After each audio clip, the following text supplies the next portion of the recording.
আমার কথাগুলো হয়তো হাস্যকর মনে হতে না, তাও আমি বলছি যে পাকিস্তানের কাছ থেকে আমরা যদি প্রায় গোটা 20 শর্ট রেঞ্জ নিউক্লিয়ার মিসাইলস এটা বসানো খুব একটা কঠিন না। এটা আমি প্রপোজ করছি ভারতের সাথে কি আমরা যুদ্ধ অবস্থা না না এটা কখনো চিন্তা করবেন না। এটা আমি বোঝাতে চাই যে এর পারপাসটা হচ্ছে পিওর ডেটারেন্ট, সাইকোলজিক্যাল।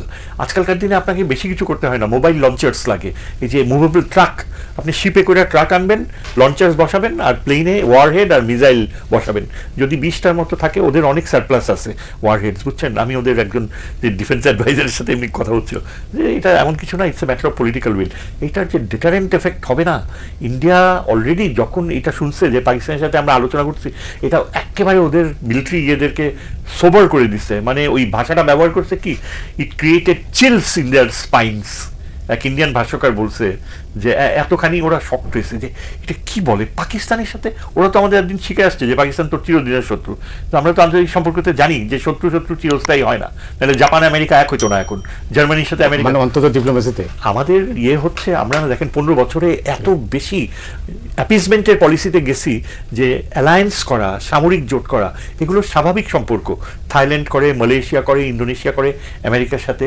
ও নিউক্লিয়ার ওয়েপন্স টার্কি বসাইছে, আবার রাশিয়ার কাছ থেকে SS-400ও কিনতেছে, সবাই করে। আমরা এখন আন্তর্জাতিক রাজনীতিতে নামছি। এখন আমি ওই যে বলে না যে তুমি এখন হাঁটু ভিজাইছো, এখন বলতে পারবে না যে আমি ড্রাই থাকবো। তুমি বে অফ বেঙ্গল চাও, ডিপ সিতে তুমি পেট্রোলিয়াম রিসোর্সেস করতে চাও, তোমার কোস্ট লাইন পুরো কন্ট্রোল করতেছে ইন্ডিয়া, তোমাকে বেরোতে দিবে না। ওই 2টা সাবমেরিন, আপনি নেভির কাউকে জিজ্ঞেস করেন, 2টা সাবমেরিন আমাদেরকে কোস্টাল এরিয়া থেকে বেরোতেই দেয় না ইন্ডিয়ানসরা, বুঝছেন। তো আমাদের কেন দরকার ওই যে নিউক্সগুলো বসাইলে না ডেটারেন্ট এফেক্ট হবে বে অফ বেঙ্গলে। আমরা যদি আমাদের এই যে সোয়াচ অফ নো গ্রাউন্ড একটা আছে দুবলার চরের 50 কিলোমিটার দক্ষিণে, এটা এত গভীর যে হিমালয় ডুবে যাবে। হ্যাঁ, 5 কিলোমিটারের বেশি গভীর, ওই মেরিয়ানা ডেপথের থেকে 3rd র্যাঙ্কিং। এইখানে আপনার 2000 কিলোমিটার লেংথ, এবং দক্ষিণে হচ্ছে 5000 কিলোমিটারে ডিয়েগো গার্সিয়া আমেরিকান বেস। আমি যেটা বলতে চাচ্ছি যে এই সোয়াচ অফ নো গ্রাউন্ড, এখানে কিন্তু আমরা চাইনিজ নেভিকে অপারেট করতে দিতে পারি। ওরা এখান থেকে সাবমেরিনস রাখবে 6 মাস 1 বছর রাখবে এবং মনিটর করবে। বিশাখাপত্তনম এখন ওদের নেভাল হেডকোয়ার্টার্স, বুঝছেন। এবং সেখানে আমেরিকার টেকনোলজি নিয়ে ইন্ডিয়া 2টা নিউক্লিয়ার সাবমেরিন বানানোর কাজ শুরু করছে। আমরা যদি এই নিউক্স বসাতে পারি পাকিস্তানের, আর চায়নার নেভাল সাবমেরিন যদি এখানে আনতে পারি, ইন্ডিয়ার পুরো বিহেভিয়ার চেঞ্জ হয়ে যাবে। অনেক ধন্যবাদ আপনাকে। আরও জন্য আপনি জানেন যে এই যে যেটা সাইদ ভাই যেটা বললেন, এটা করার জন্য যে দূরদর্শিতা, যে নেতৃত্ব দরকার, এই মুহূর্তে অন্তর্বর্তী সরকারের পক্ষে কি এটা নেওয়া সম্ভব? এই ধরনের সিদ্ধান্ত অন্তর্বর্তীকালীন সরকারটা নিতে পারবে না। এটা হচ্ছে একটা দীর্ঘমেয়াদী পরিকল্পনার অংশ হতে পারে, 1।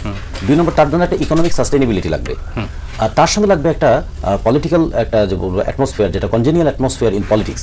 যদি রাজনীতিতে সবসময় নিজেরাই কোন দলে ব্যস্ত হয়ে থাকে, তখন তো এগুলো কোনো পাত্তাই পাবে না। ফলে সাধারণ মানুষের জীবন, শ্রমিকদের জীবন আছে যে সে চাকরি করে মজুরি পায় না, সাধারণ মানুষের জীবন যে টাকা পায় বাজারে গিয়ে সে টাকা দিয়ে সংসার চালাতে পারে না, তখন ওই নিউক্লিয়ার উইপন কোথায় থাকবে? তার নিজের ঘরের চুলাই জ্বলে না, আর যুদ্ধের আগুন কীভাবে জ্বালাবে? ফলে আমার মনে হয় যে আগে প্রথমে দরকার, মানুষ যদি মনে করে এই দেশ আমার, বাংলাদেশের পপুলেশন ডেন্সিটি এমন যে এইখানে যে কেউ হাত দেওয়ার আগে 3বার ভাববে।